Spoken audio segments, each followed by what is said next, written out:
مرحبا. أهلين. بدي اياك تقول لي صفة ما بتحبها بشريكة حياتك أو تكون موجودة بشريكة حياتك. ممكن أطلع من السؤال؟ انت بتتكلم جد؟ مرحبا. أهلين. كيفك؟ الحمد لله. شو صفة ما بتحبيها تكون موجودة بشريك حياتك؟ الخيانة.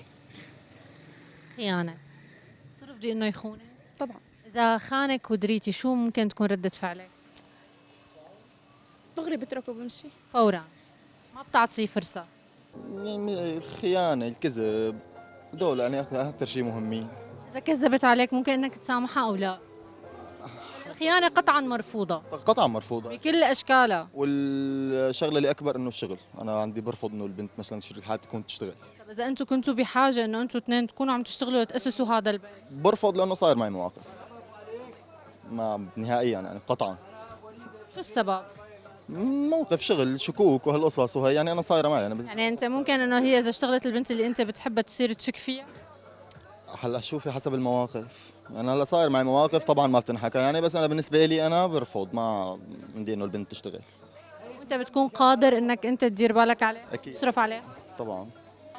انه تكون قصيرة، تكون قصيرة؟ لانه يعني تكون متوسطة، مو كثير انه قصيرة يعني قديش الطول عندك؟ يعني على لازم يكون على 160. يعني أنا 165. الكذب اكيد. كذب بكل أشكاله، يعني مثلا ممكن تكون كذبة بيضة. لا بيضة ولا سوداء، الكذب. بركي هي كذبت عليك مشان ما تخسرك، بس كذبة بتنحمل يعني. ما انا يعني طبيعتي بكره الكذب. شو أنت ما بتكذب أبدا؟ يعني ما فيني اقول لك ابدا. بدك تقنعني يعني إذا صار معك ما فيني اقول لك ابدا، ما فيني اقول لك ابدا، بس انا بصفتي يعني حتى انا لما كذب بكره حالي، عرفتي؟ طب ما بتروح بتصارحها إذا كذبت؟ طبعا. بتروح بتصارح. طبعا. طب هي شو بتعمل؟ احسن شيء يعني. هي شو بتعمل أنت؟ شيء بيرجع لها مثلا، يا بتقبل هذا الشيء. مر حدا بحياتك كذب عليك؟ كثير. شو كانت ردة فعلك؟ احيانا صدمه، يعني من العالم ما بتوقع الكذب، عرفت شلون؟ بخيل. لا هو البخيل الله ما بيحبه، بس صادف بحياتك حدا بخيل؟ ايه. زوج؟ لا. خطيب. كان بخيل؟ كيف اكتشفتي انه هو بخيل؟ ما يعني ما يحب يصرف لا علي ولا على حاله. مين عم يصمدهم؟ للقبر يعني؟ بجوز. بالبنت مثلا ايه. النق ما تكون نقوقه، بس انه يس النق.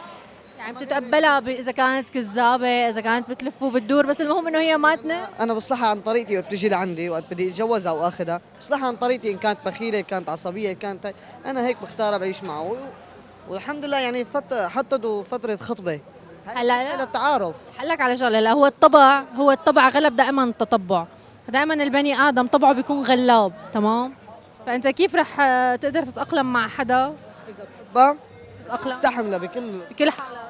بحبها عيني عليك. رايده. يعني ضلت طول النهار نق والكذب. شو النق بنظرك؟ شلون يعني؟ شو النق بنظرك؟ شو مفهومك عن النق؟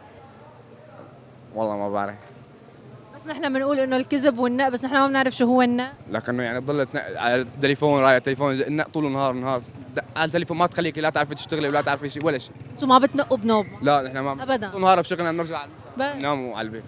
عيني عليك. او الكذب ما حلو بالمره. انت ما بتكذب؟ لا ابدا. ابدا.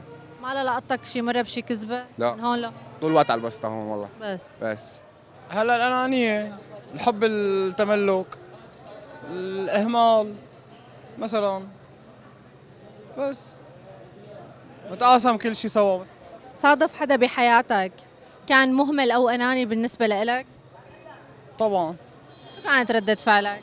هلا ردة فعلي انسحاب. انسحاب، كيف كان الانسحاب تبعك؟ تدريجي يعني انت شو بتنصح حدا اذا مر بهيك تجربه انه كان بحياته حدا اناني ومهمل، وهو نبهه مره ومرتين وثلاثه، وهذا البني ادم ما عم يفهم او ما عم يرد، كيف لازم ينسحب؟ بتمنى تكون اول شيء نهايات سعيده، وما لا يعني ما في طرف في انه يشوش على الطرف الثاني، هاي شغله من الشغلات.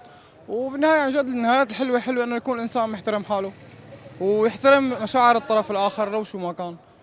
اذا حاولتي تنصحيه وتصلحيه الواحد ممكن، اما اذا ما حاولتي لا. يعني اذا ما حاولتي انك تصلحي له حاله وترجيه اخطائه وكذا وهيك وما استوعبها، انه خلص لا انت بحالك وانا بحالي. بس طبعا لازم يضل احترام لاخر العمر. طبعا هذا الشيء اساسي. ايه انه اسرارك اسراره وكذا لازم يضل بينك وبينه وبس. يا عمري أول شيء حلو التفاهم، إن كان الزوج أو الزوجة، لا حلو هو يعمل متسلط ولا هي حلوة تعمل متسلطة. يعني ما فيها شيء هالدنيا، والإنسان ما له أخذ شيء معه. مثلا هي كرامتها جنب العالم والله هو رجال، والعكس صحيح، ياما نسوان بتكون هي رجال، والرجال ما حلو يكون لقلق ماله شخصية.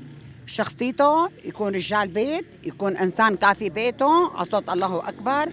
هاي شخصية الإنسان في أي مجال. يعني انت ما بتحبي يكون هيك انه ما له شخصيه؟ إن كان جوزك، إن كان أخوك، إن كان أي إنسان بحياتك، ما حلو الإنسان المتسلط والإنسان الظالم على فكرة كمان اللي بيظلم.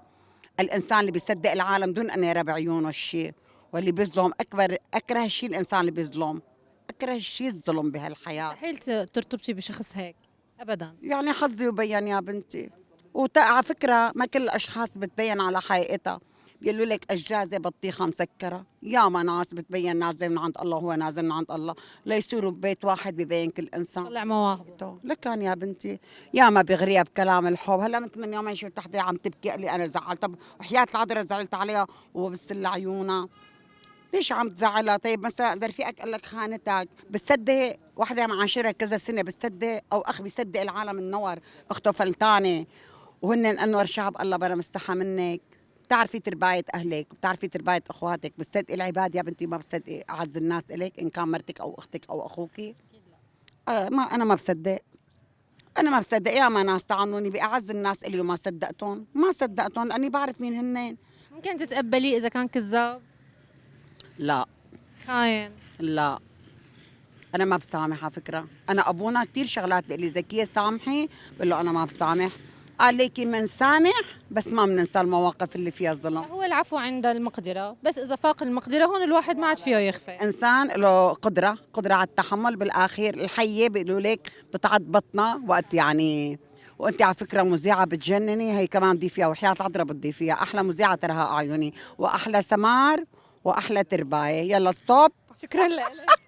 عندك مشكله بعرض الحلقه عني؟ لا يا بنتي ما عندي ولا مشكله. لا في داعي. لا مو مشكلة. لا لا ما لا لا لا لا ولا لا طبعا. شكرا.